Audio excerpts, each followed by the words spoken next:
నమస్కారం అండి. నా పేరు రాఘవరావు అండి. నేను డిప్యూటీ జోనల్ కమిషనర్గా పనిచేశాను టీజీఐఎస్లో. 2005లో రామప్రసాద్ గారు నా దగ్గరికి వచ్చారు.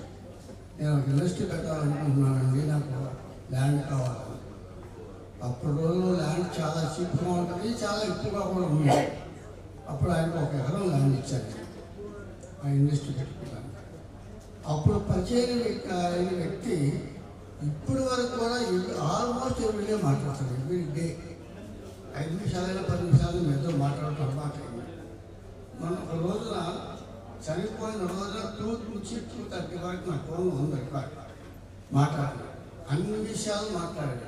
కానీ ఆయన ఎంత పోగొన్నదని అయిందంతా మరుసటి మార్నింగ్ నాకు ఒక ఆయన ఫోన్ చేశాను.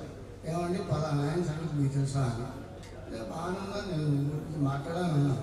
కానీ కాదండి, ఆయన చనిపోయారని చెప్పారు. రియల్లీ ఆయన హ్యాపీ అంటే ఆయనకి ఆత్మకి క్యాన్సర్ కూడా చాలా చెప్పి నేను కోరుకుంటుంది.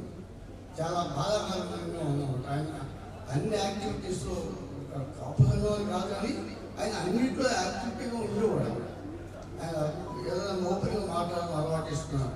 నా దగ్గర నేను 20 ఏళ్ళగా పరిచయం కాబట్టి నేను మన ఫ్యామిలీకి నేను సంతాపం తెలియజేసుకుంటూ అందరికీ నేను వచ్చిన అందరూ కూడా నేను థ్యాంక్స్ తెలియజేస్తాను.